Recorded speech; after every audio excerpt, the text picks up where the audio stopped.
بسم اللہ الرحمن الرحیم۔ میری نند اسکول ٹیچر تھی۔ اس کو پڑھنے کا شوق تھا، جبکہ کچھ ذاتی مسائل کی وجہ سے میرے شوہر نے اس کے پڑھنے پر پابندی لگائی تھی۔ لیکن بہت ضد اور منت سماجت کے بعد رو دھو کر میری نند نے میرے شوہر کو منایا اور پڑھنے کی اجازت لے لی۔ پڑھائی مکمل ہوئی تو اس نے ایک نیا شوشہ چھوڑا کہ وہ استانی بننا چاہتی ہے اور بچوں کو پڑھانا چاہتی ہے۔ میرے شوہر نے اس کی بھی اجازت دے دی اور کہا کہ بچوں کو ٹیوشن پڑھا لیا کرو۔ لیکن ایسا بھی نہ ہوا۔ میری نند ضد کرنے لگی کہ وہ اسکول ہی پڑھانا چاہتی ہے۔ میرے شوہر نے صاف منع کر دیا تو اس نے ایک بار پھر منت سماجت شروع کر دی، لیکن میرے شوہر نہ مانے تو اس نے کھانا پینا چھوڑ دیا اور بات کرنی بھی۔ میرے شوہر نے نرمی سے سمجھایا پر وہ نہ مانی۔ اس کی بس ایک ہی ضد تھی کہ وہ اسکول پڑھانا چاہتی ہے، جو علم اس نے حاصل کیا ہے اسے پھیلانا چاہتی ہے، اور یہ اس پر فرض ہے اور علم کا قرض بھی۔ جبکہ میری سوچ اسی بات پہ ٹھہری تھی کہ بھلا ایسا کون سا علم ہے جو گھر بیٹھے نہیں۔ میری نند کی سرگرمیوں پر شک ہونے لگا۔ میں کچھ بیچ میں بولتی تو میرا شوہر مجھے خاموش کروا دیتا، جبکہ مجھے ڈر تھا کہ کہیں میرے شوہر اسے اجازت ہی نہ دے دیں، کیونکہ میری نند میرے شوہر کی بہت لاڈلی تھی، اور جس کا ڈر تھا وہی ہوا۔ میرے شوہر نے میری نند کو نوکری کی اجازت دے دی۔ میری نظر میں وہ نوکری ہی تھی، علم بانٹنے کا صرف بہانہ تھا، کیونکہ محلے کے بہت سے ایسے بچے تھے جن کو وہ پڑھا سکتی تھی۔ خیر، میں نے ان کے حال پر چھوڑ دیا۔ میری نند روز صبح 8 بجے اسکول کے لیے نکل جاتی اور دوپہر 2 بجے واپس گھر لوٹتی۔ اس کو اسکول میں پڑھاتے 2 مہینے ہوئے تھے۔ جب میرا چھوٹا بیٹا 3 سال کا ہو گیا، مجھے اس کا اسکول میں داخلہ کروانا تھا، لیکن میرا دل نہیں مانتا تھا کہ میرا بیٹا چھوٹا تھا، نہ جانے کیسے رہتا۔ پھر مجھے خیال آیا کہ میری نند بھی تو اسکول میں پڑھاتی ہے، تو میں بھی اسی اسکول میں اپنے بیٹے کا داخلہ کروا دوں گی تاکہ وہ محفوظ اور محبت کے سائے میں رہے۔ میں نے فیس اور باقی معلومات کے لیے اپنی نند سے بات کرنے کا سوچا اور اس کے پاس گئی۔ وہ مجھے دیکھتے مسکرائی تو میں نے کہا، تم سے ضروری بات کرنی ہے۔ اس کے پوچھنے پر میں نے اسے بتایا کہ میں اپنے بیٹے کا داخلہ تمہارے اسکول میں کروانا چاہتی ہوں تاکہ میں مطمئن رہوں اور تم بھی وہاں پہ نظر رکھو اور اسے سنبھال سکو۔ میرا اتنا ہی کہنا تھا کہ میری نند کا تو رنگ بدل گیا۔ اس کے ماتھے پر ننھے ننھے پسینے کی بوندیں نمودار ہوئیں۔ میں چونک گئی اور حیرت سے اس کی گھبراہٹ ملاحظہ کرنے لگی، جو بے مقصد تھی لیکن بے وجہ نہیں۔ میں اس کا گھبرانا دیکھ کر بری طرح چونکی تھی۔ میں نے اسے کہا، تم اتنا کیوں گھبرا رہی ہو؟ کیا کوئی بات ہے جو تم مجھ سے چھپا رہی ہو؟ تو وہ مزید گھبرا گئی۔ اس کے چہرے کا رنگ بدلنے لگا، جبکہ وہ خود مسکراتے ہوئے اسے ٹالنے کی کوشش کرنے لگی اور بولی، نہیں بھابھی، ایسی کوئی بات نہیں ہے، ایسا کچھ نہیں ہے، آپ کو ایسا کیوں لگ رہا ہے؟ میں نے ذہن جھٹکتے اس کی بات کو نظر انداز کیا اور صاف پوچھا، تمہیں کوئی اعتراض ہے اگر میرا بیٹا تمہارے اسکول میں پڑھے؟ بھتیجا ہے تمہارا، یا پھر تمہیں لوگوں کے سامنے اسے بھتیجا بولتے شرم آئے گی؟ میں نے غصے سے پوچھا تو وہ بوکھلا گئی اور بولی، ارے نہیں بھابھی، ایسی کوئی بات نہیں ہے، آپ مجھے غلط سمجھ رہی ہیں۔ لیکن مجھے اس کا انکار بہت برا لگا تھا۔ اوپر سے اس کا گھبرانا اسے مزید مشکوک بنا رہا تھا۔ پھر کیا اعتراض ہے بھلا تمہیں اگر میں اپنے بیٹے کو تمہارے اسکول میں بھجواؤں؟ میں نے ناگواری سے پوچھا تو وہ بولی، بھابھی اصل میں وہ اسکول تعلیمی لحاظ سے اچھا نہیں ہے، وہاں بچوں کو اتنی اچھی تعلیم نہیں دی جا رہی جتنی ان کے مستقبل کے لیے اچھی تعلیم ضروری ہوتی ہے۔ وہاں سے بہت سارے بچے چھوڑ کر جا رہے ہیں کیونکہ وہاں تعلیم سے زیادہ سوشل ایکٹیویٹیز پر توجہ دی جاتی ہے۔ اس نے کہا تو میں نے سنجیدگی سے اسے دیکھا اور وہاں سے اٹھ گئی۔ لیکن میں یہ طے کر چکی تھی کہ میں اپنے بچے کا ایڈمیشن اپنی نند کے اسکول میں ہی کرواؤں گی۔ رات کو میرے شوہر آئے اور میں نے بیٹے کے ایڈمیشن کی بات کی تو میرے شوہر نے بولا، کسی قریبی اسکول میں کروا دو اس کا ایڈمیشن جو 4-5 منٹ کی دوری پر ہو۔ میرا چہرہ اتر گیا، لیکن میں دل میں ٹھان چکی تھی کہ میں اپنی نند کے اسکول میں ہی بھیجوں گی۔ میں نے اپنے شوہر سے کہا، آج کل بچوں پر کیسے ظلم ہوتے ہیں۔ ٹیچرز معصوم بچوں پر ہاتھ اٹھاتی ہیں، انہیں ڈراتی ہیں، دھمکاتی ہیں۔ اس طرح بچوں کے دل میں ماں باپ کے لیے نفرت پیدا ہوتی ہے۔ لیکن سوچیں، اگر ہم اس اسکول میں ایڈمیشن کرواتے ہیں جہاں آپ کی بہن ہے تو ہمارا بچہ اس کی نظروں میں ہوگا، وہ اس کے کھانے پینے کا خیال بھی رکھے گی، اور ہمارا بیٹا بھی اس طرح آسانی سے اسکول میں بیٹھ جائے گا۔ میرا کہنا تھا کہ میری باتوں پر میرے شوہر کے تاثرات رضامندی والے ہو گئے۔ انہوں نے اس بات میں سر ہلایا اور کہا، ٹھیک ہے، پھر تم چھوٹی کے ساتھ اسکول چلی جانا اور ایڈمیشن کروا دینا۔ میں مسرت سے مسکرائی۔ میں کامیاب ہو گئی تھی، لیکن میں ایڈمیشن کروانے اپنی نند کے ساتھ کبھی نہ جاتی، ورنہ جو باتیں مجھے بول کر وہ پلٹ رہی تھی وہی باتیں اپنے بھائی سے بولتی۔ اگلے دن اپنی نند کے اسکول جانے کے بعد میں اپنے بیٹے کا ایڈمیشن کروانے گئی اور اپنی نند کو جھٹکا دینے کے لیے وہاں اپنی نند کا نام بتاتے ہوئے اسے بلانے کا کہا تو وہاں کی ٹیچر نے کہا، ایسی تو کوئی ٹیچر فی الحال ہمارے اسکول میں جاب نہیں کر رہی۔ مجھے یقین نہ ہوا۔ میں نے میڈم کو بلوایا اور اپنی نند کا نام بتایا تو وہ بولی، وہ لڑکی 1 مہینے پہلے یہاں پڑھاتی تھی، لیکن کچھ عرصے بعد ہی اس نے چھوڑ دیا تھا، اور اب مہینہ ہونے والا ہے وہ یہاں نہیں پڑھاتی۔ میڈم کی باتیں سن کر میرے اعصاب شل ہونے لگے۔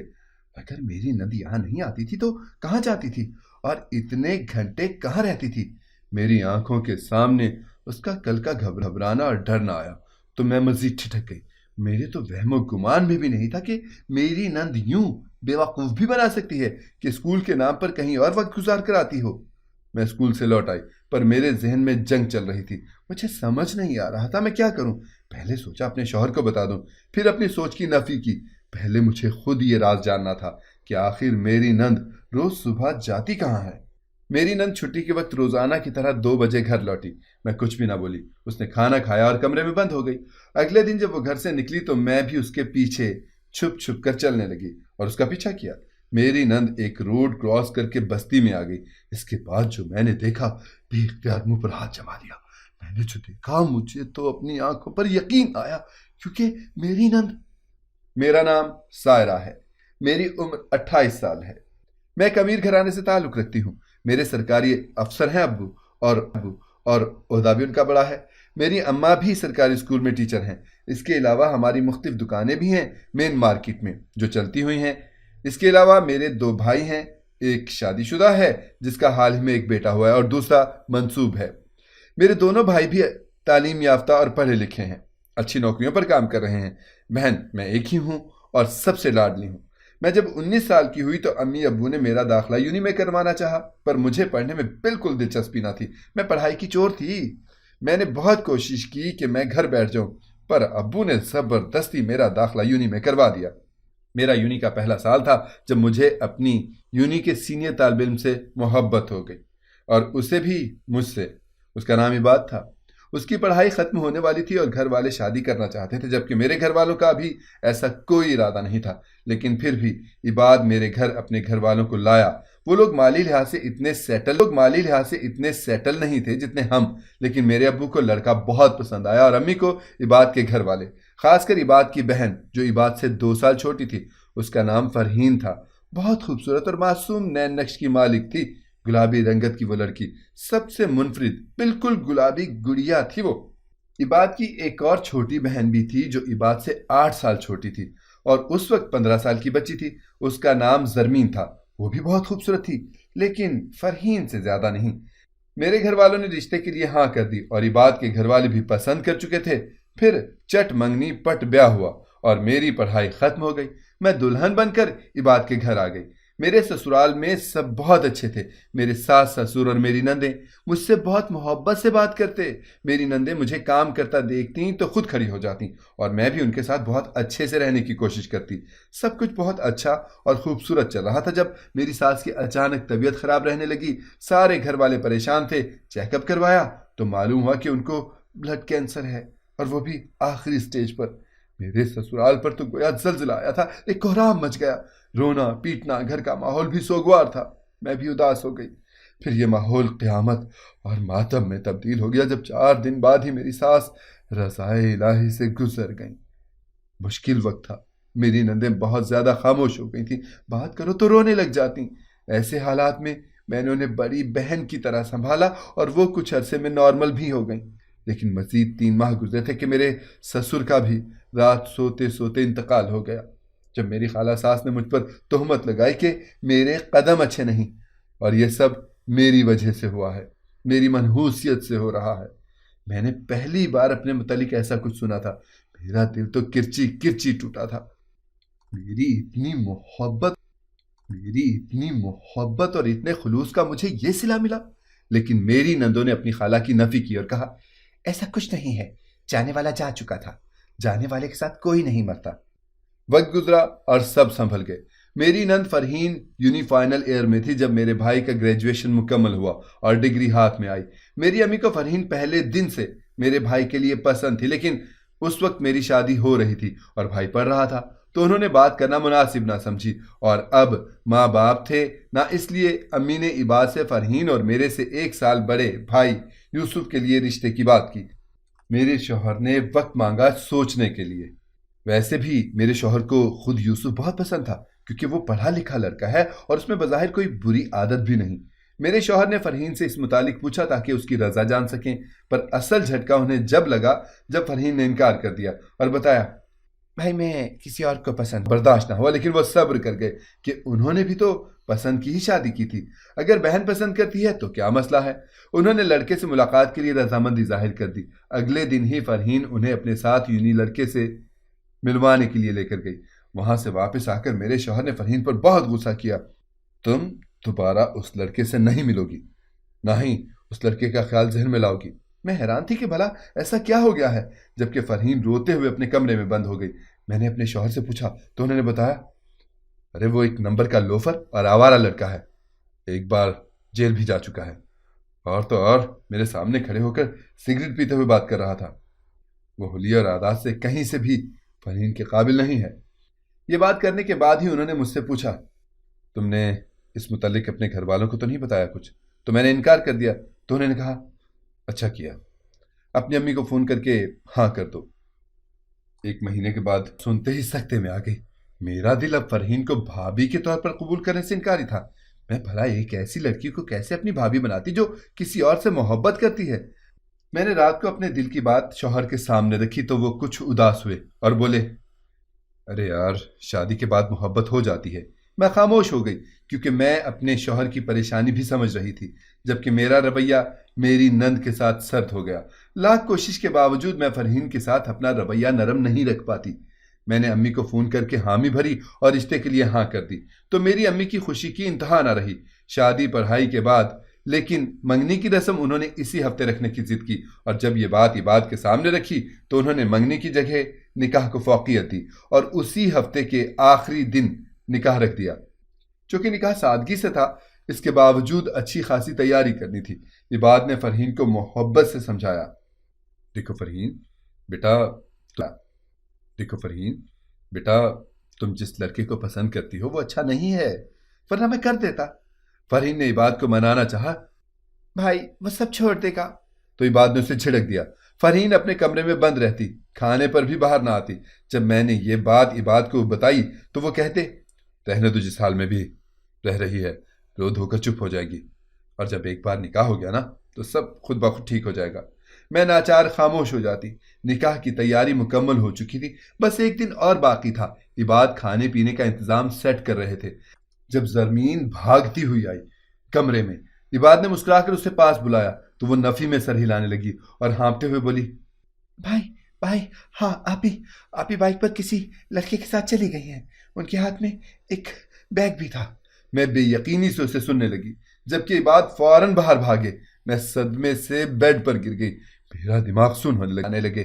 مجھے ڈر لگنے لگا کہ اب میں اپنے گھر والوں کو کیا جواب دوں گی، اور عباد کیا منہ دکھائیں گے، عباد کی کیا عزت رہ جائے گی، وہ سب کا کیسے سامنا کریں گے۔ میرے دل سے دعائیں نکلنے لگیں کہ فرحین واپس آ جائے۔ میں کمرے میں ہی بیٹھی رہی، باہر نکلنے کی ہمت ہی نہ ہوئی۔ جب 5 منٹ بعد عباد کمرے میں آئے اور جھکے کندھوں سے بیڈ پر بیٹھ گئے۔ میں نے عباد سے فرحین کا پوچھا تو وہ نم لہجے میں بولے، وہ بھاگ گئی ہے۔ ان کی آواز شکستہ تھی۔ میں نے کہا، آپ اسے ڈھونڈ کر لے کر آئیں۔